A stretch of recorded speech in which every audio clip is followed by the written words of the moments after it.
Yo, peace and blessings, family. Peace and blessings. Hope all is well. Shout out to all my troopers out there, man. I am your host, CueBracey. For those of you that's new to the show, welcome. Make sure you subscribe to the channel, hit the notification bell, so you can keep getting and for those of you that's been here before, welcome back. Y'all know what we do. Today, man, I want to talk about this lawsuit with Elon Musk. And it's a few things that I want to talk about, right? The first thing is this. What is the benefit of being a boss? You understand what I'm saying? Like, what is the benefit? They have all of these rules in America to basically make us like a headless society. It was at one point in time, it was this big hoorah about not being able to whip your own children. Basically, what one of the things that's happening in America is people are striving for ownership. People are striving to have something, and then they're realizing that they actually don't have any authority. You work hard to have a family. You can't be the head of your family. This is when we talk about life and universal laws, and when we talk about gender leadership is a masculine characteristic trait. And when you start killing off masculinity, when you start killing off yang energy, you start killing off leadership energy. And basically, we're going to get into the article that's out there running businesses and things of that nature. You understand what it's like to run a business and to have,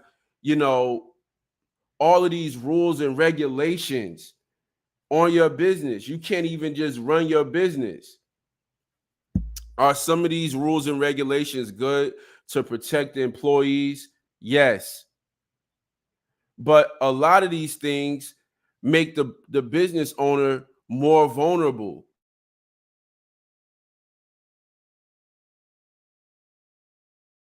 Lawsuit. This is the type of stuff that we have to speak about, right? Because we could say, if you want to be a boss, then you're going to figure out a way to be a boss no matter what the obstacles are.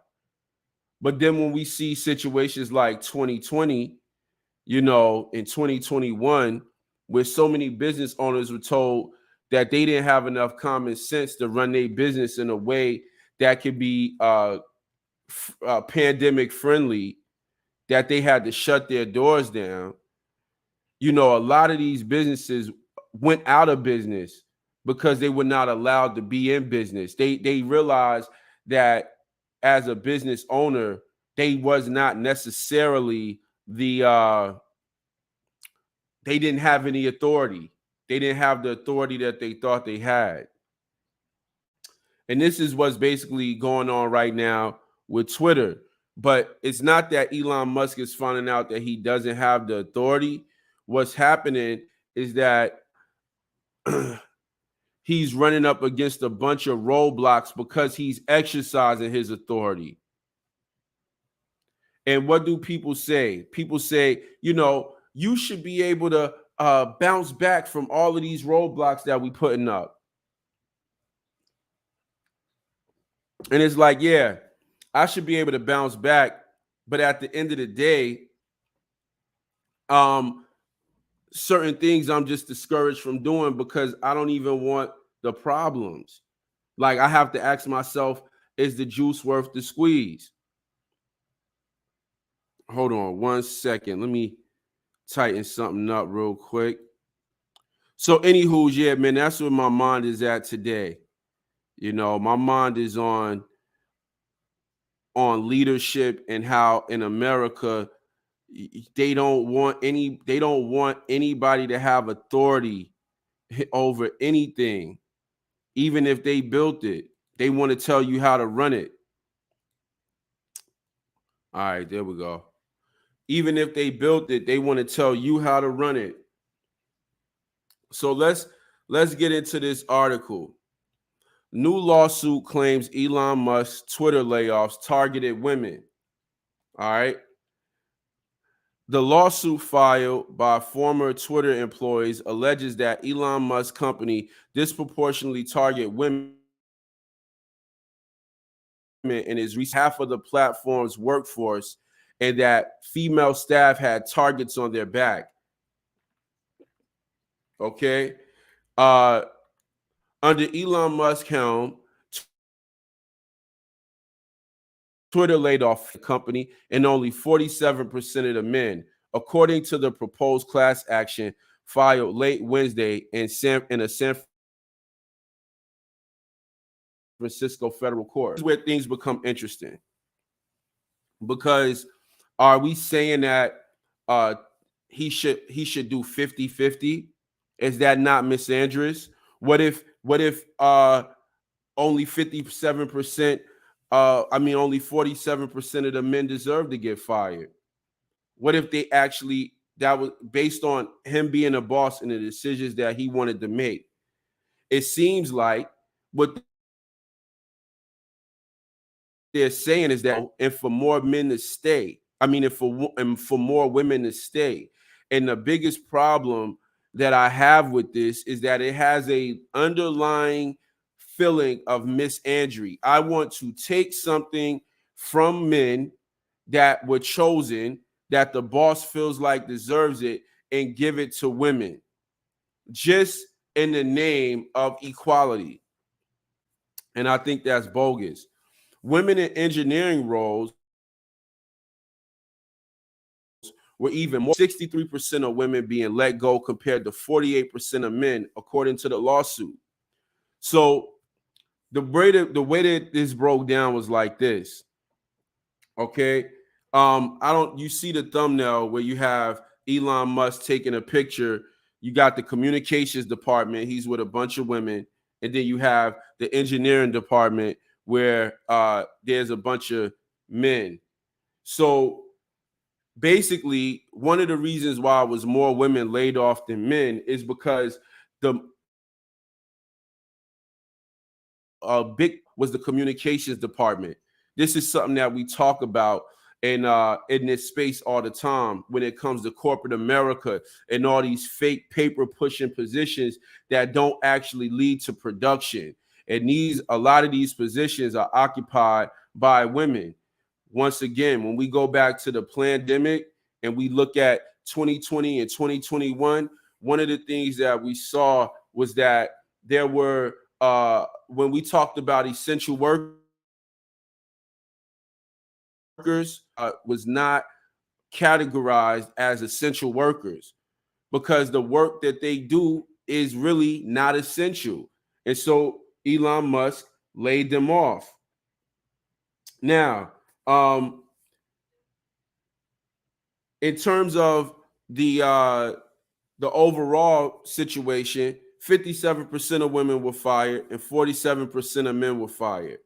But in the engineering department, 63% of women were let go and 48% of men. What would the percentage have to be for a discrimination lawsuit? And this is what fascinates me about females. Why do you want to be someplace where you're not wanted? Why would you want to be somewhere you're not wanted? If a new boss is hired and he says, I don't like the fact that you disagree with me. I don't feel like you're necessary to the company. Why can't the boss make a decision and say, I don't want you here anymore? And you be okay with that? Why do you have to file a discrimination lawsuit? No matter what the reasoning is what I'm telling you.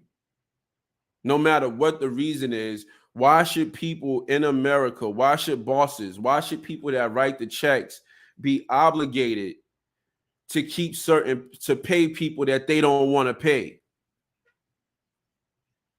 And what I'm talking, or let me say it in a more concise way. Why should they be for that they don't want to employ? And you might, and for some people that's ignorant, they may say, "You're a black man. How could you speak like this?" For a lot of y'all, you don't really know a lot about Black history, but I'm gonna say something to you right now about Black history. A lot of Black people didn't want segregation. A lot of Black people, wanted to stay segregated. They didn't want to be integrated. Pardon me. A lot of Black people didn't want integration.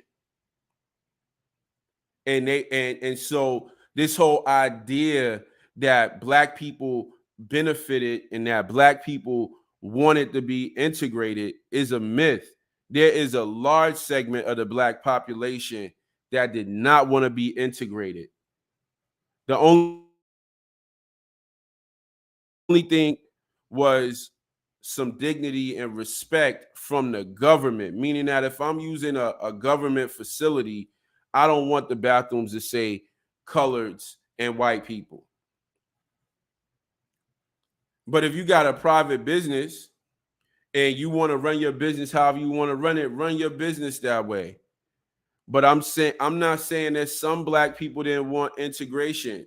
I'm saying there were a lot of Black people that did not want integration. All right, but so I'm as a man, I'm a firm believer in, get it how you live. This is what you are supposed to be taught as a man.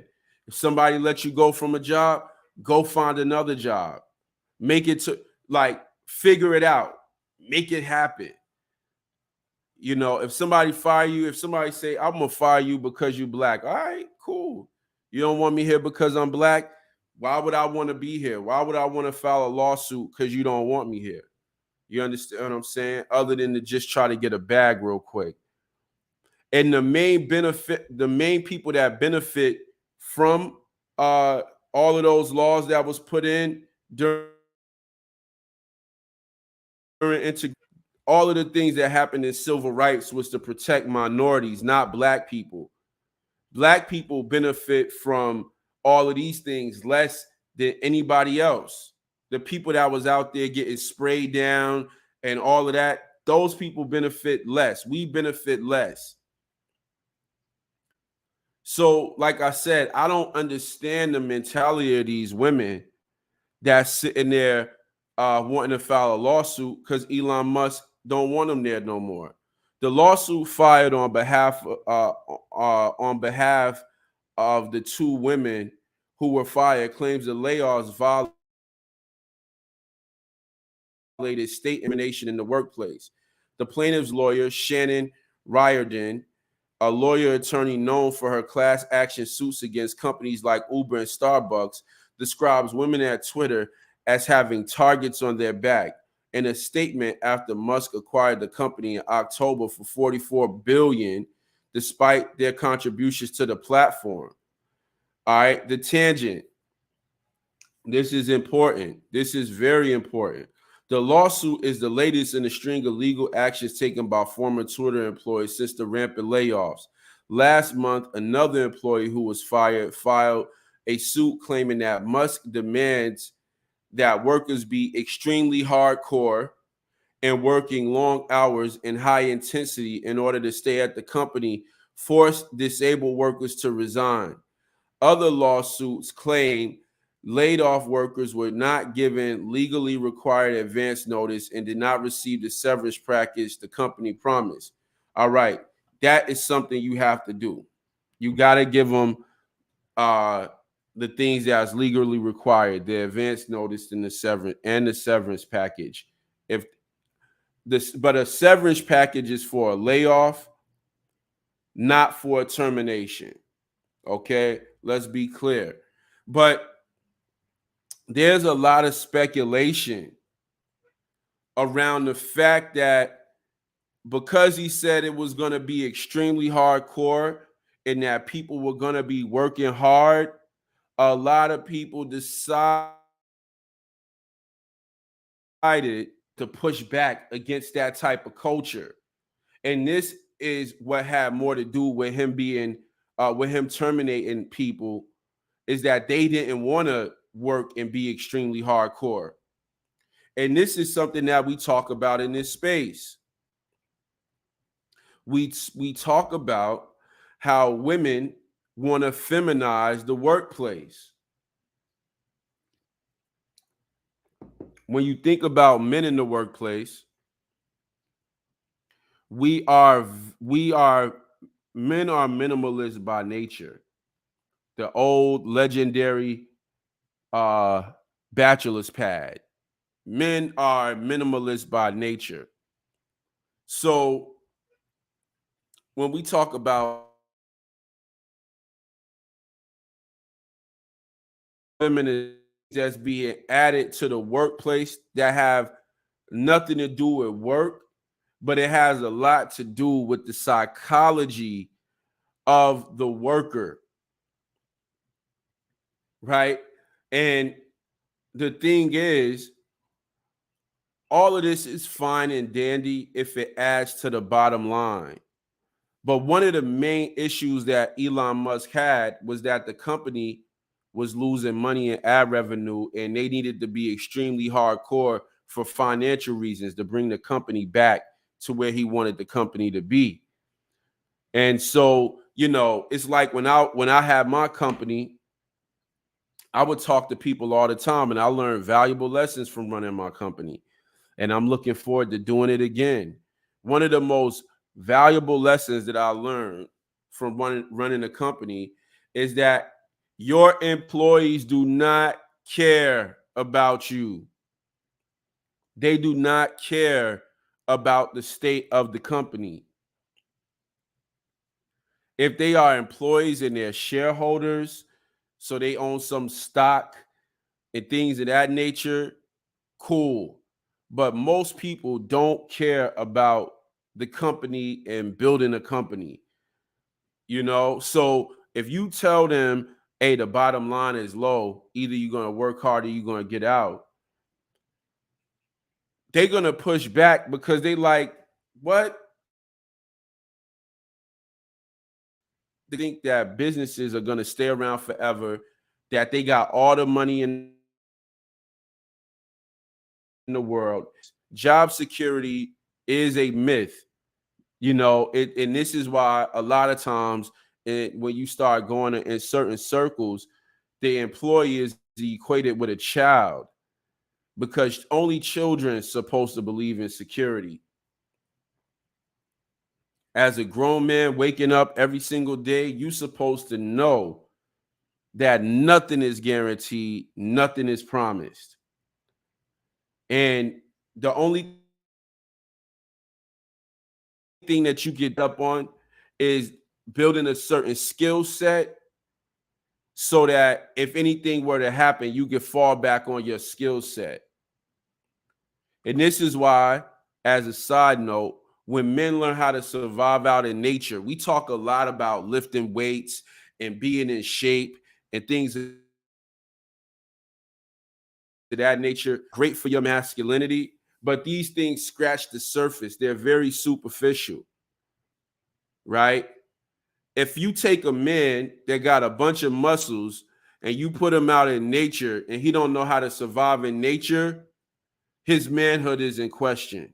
If he can't survive off the grid, if he can't put things together on the fly, if he doesn't know how to purify water, these type of things, to me, this is very, very important when it comes to your masculinity as a man, right? As a side note, man. So what am I saying? Is that this is a skill set, and the skill set gives you security, but not the promise of somebody saying it's always going to be meat in the grocery store. It's always going to be water at the grocery store. It's always going to be lights on. It's always going to be you know what I mean? All of these things are a false sense of security. And it's okay to benefit from these things as long as you understand the origin and where things come from and how to live off the land. Then you can have the best of both worlds. You can benefit from the fact that you have electricity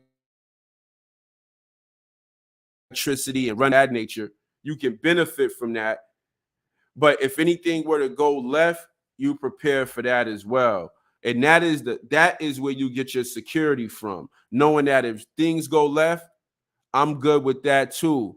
I forget which president it was, but back in the day, we when we had a Great Depression, a lot of people lost a lot of money.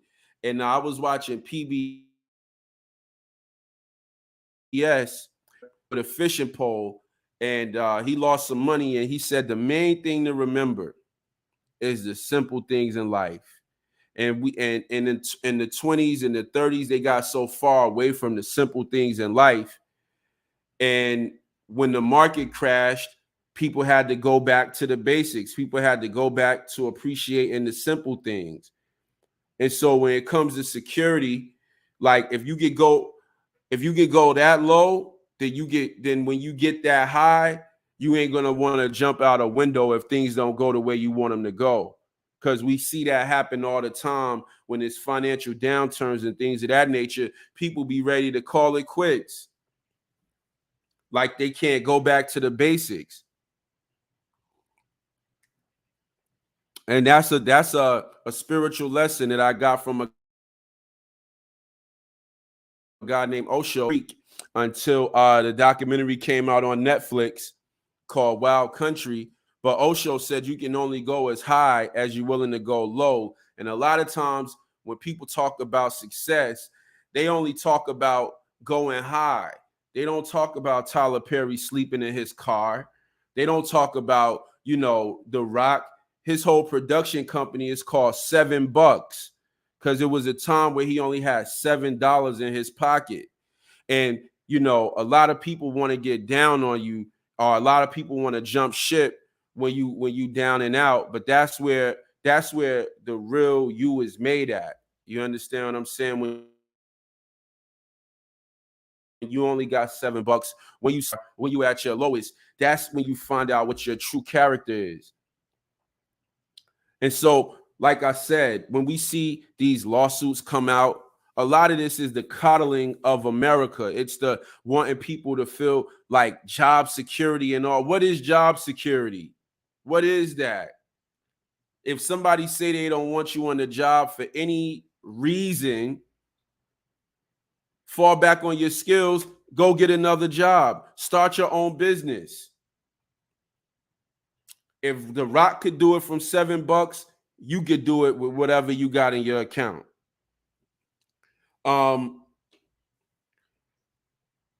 Here's the thing that I also wanted to talk about. Why do bosses and CEOs have to meet these damn quotas? Why do they have to meet these quotas? What is the purpose? Why are we telling business owners you have to have this many minorities? Why are we telling companies that? What's the point? I'm asking. Is this making us better? Myself personally, I wouldn't want to get up and go to work every day for somebody that didn't want me at the job. You understand what I'm saying? And it's only a 10% difference between the women that was fired and the men. And like I said, I believe that a lot of this stuff is misandrous. It's got a very underlying current of misandry. Why does it have to be, the men got to get fired at the same percentage as the women? What if the men were better? What if he liked the men more? They fit what he was doing and where he was trying to go in the future. This is what else I want to say.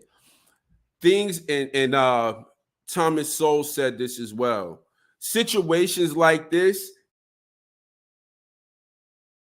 make people, and it makes people not want to hire minorities. But like I said, from affirmative action, women are the biggest benefactors from affirmative action. You understand what I'm saying? Uh, I'm a man's man, so they always start paperwork on me at a lot of my jobs just because I got this bravado. But but stuff like this make people not want to hire minorities because they hire you and then they can't fire you, or you get say it's discrimination. And so when things like this happen, it's like that old saying, you messing it up for everybody. You know, and when they do stuff, when people do stuff like this, they ruin it for everybody. And look, I don't have the stats on this, okay? But I'm gonna go out on the limb and say it. Whoever I got in the building, peace. Women file lawsuits way more than men. I'm gonna just go out on the limb and say that. I don't even know if the shit is true. It feels true. I feel like, get me a t-shirt. Give me an I feel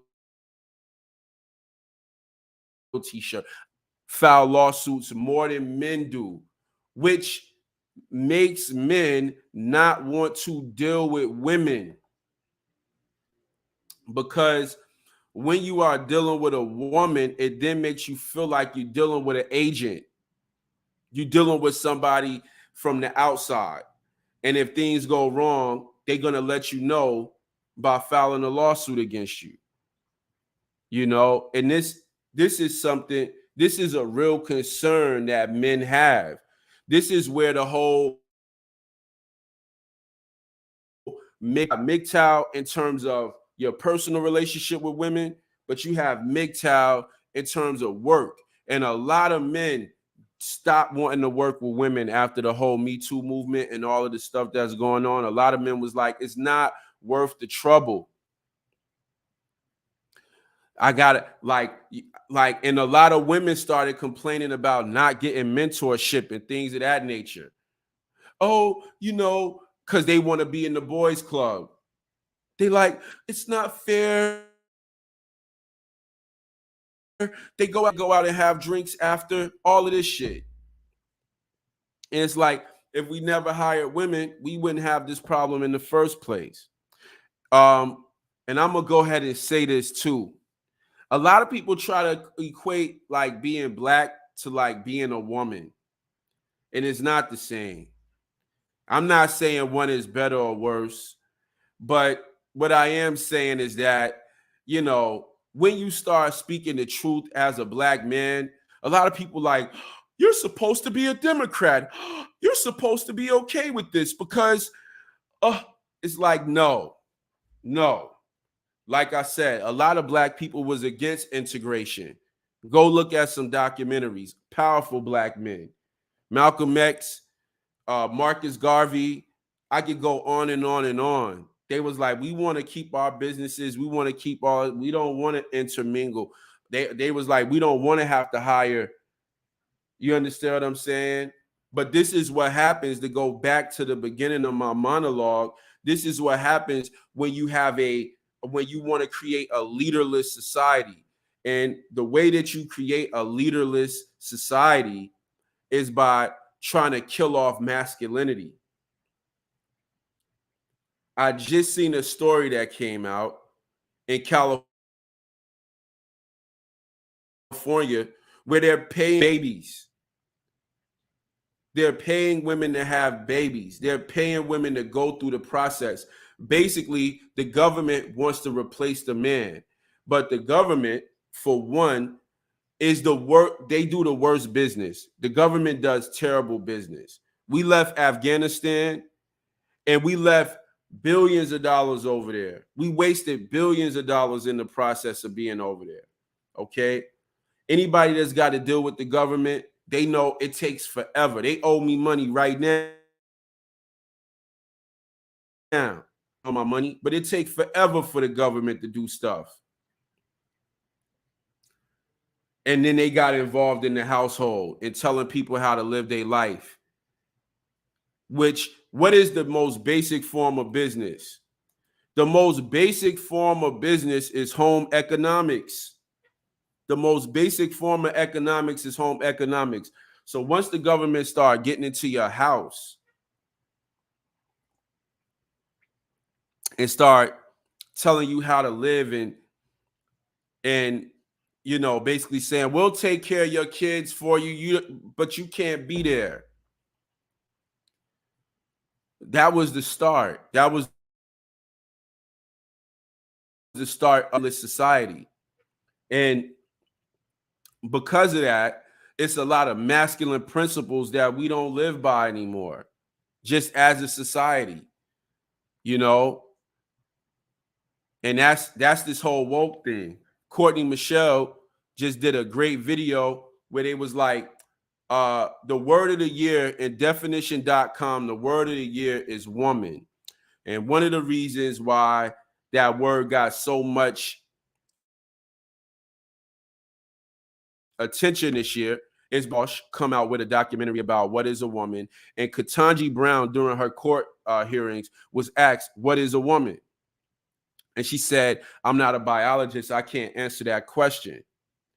So this is a sign of living in a headless society.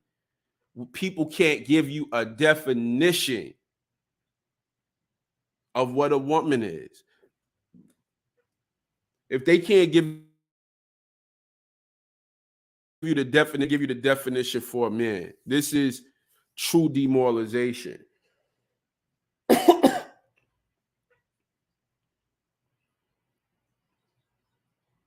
Also, something that happened was that they said that Elon Musk fired people that criticized him, right? And I want to say that this is an underemphasis on criticize, right? When they want to twist up the narrative, they say like, oh, it was a simple, they criticized him, right? I believe that they ridiculed him, gave him a lot of pushback, and he said, I don't need that shit. So he fired him. I don't believe that they criticized, I don't believe they gave a constructive critique. And if they did, it's a great time to learn a valuable lesson. For anybody listening to me right now, it's a great time to learn a valuable lesson. Be careful about you criticizing, and when you criticize. If you didn't have no parents, if you didn't have no structure, this might be a hard thing for you to understand. But you can't just walk around criticizing people that's paying your bills. You can have a diplomatic claim, but you can't just be criticizing Elon Musk or any other boss. Understand what I'm saying? Especially if you're not essential to the operation. So I think they underemphasized that point in the article when they said that these people criticize him. I think they try to deliver a light blow because they don't want to make the people filing the lawsuit seem like they did anything wrong. It was just a simple little criticism, but I believe that it was more than just a criticism. Now, like I said, Elon Musk, his hardcore work philosophy was to recoup dollars that was lost in ad revenue. Let me just read it. Twitter has faced a series of challenges since Musk's acquisition. Earlier this week, it came to light that makeshift bedrooms have been set up in conference rooms at Twitter's San Francisco headquarters, the apparent manifestation of Musk's extreme hardcore work philosophy. San Francisco's Department of Building Inspection is investigating the complaint. In response, Musk asked in a tweet, while the city attacks companies for providing beds for tired employees instead of making sure kids are safe from fentanyl. So he took a shot. Twitter last week reportedly launched an aggressive campaign to recoup lost advertising dollars since Musk took over. All right. But basically what Musk is saying is that y'all priorities are all out of whack. Y'all want to ridicule me. Y'all got a lot of time to pay attention to me. But at the same time, when we talk about San Francisco, for those of you that don't know about San Francisco is like the homeless population out there is crazy. Okay. And there's a large disparity between the rich and the poor. And so, when it comes to fentanyl, when it comes to poverty and things of that nature, it's a lot of things that need to be straightened up in California. And that's what Elon Musk was shining the light on. So yeah, man. Um, I think that this is a big entitlement thing. I think that in our day and time, people feel entitled. That's the whole security thing. People feel entitled to this and entitled to that. And the reality of the situation is that, to me, entitlement is a weakness that leads to like a weak mind, that leads to a weak spirit. Entitlement. A Jewish rabbi I like to listen to, Angry Man, posted a short.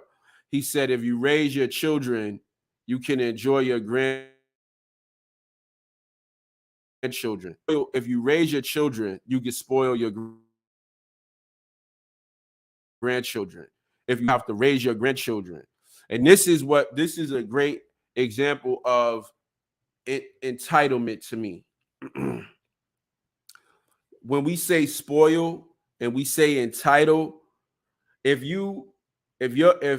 too many people in society are spoiled and they feel entitled and they feel like they have rights to, then we're going to have to raise their children.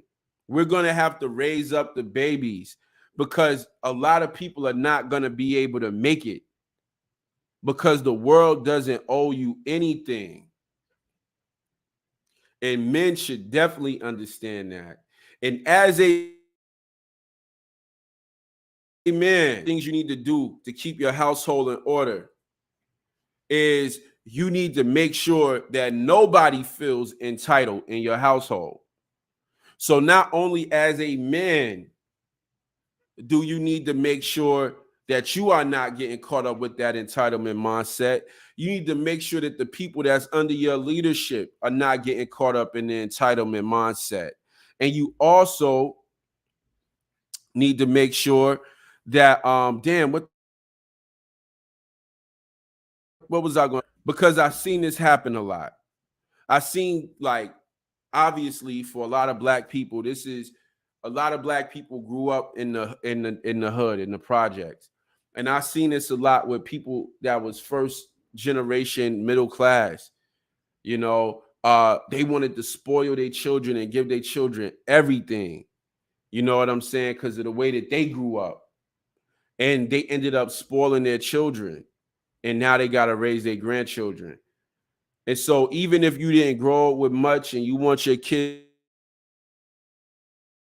to feel like the kids the life you never had, don't fall into that mindset. That's a dangerous mindset. Do not try to give your kids the lifestyle you never had, because ultimately it's going to ruin the generations coming up after your children. And that's what's going on in America. This whole in entitlement. This is the reason why I'm doing this story, is because it shows the entitlement. People can't even get fired without filing a lawsuit. Anywho's, for whoever was in the building rocking with me, I definitely appreciate you. Try to keep these videos to 20 minutes. Sometimes I go over on rants. Make sure you like the video, and we'll be back in here with more videos for y'all. Peace.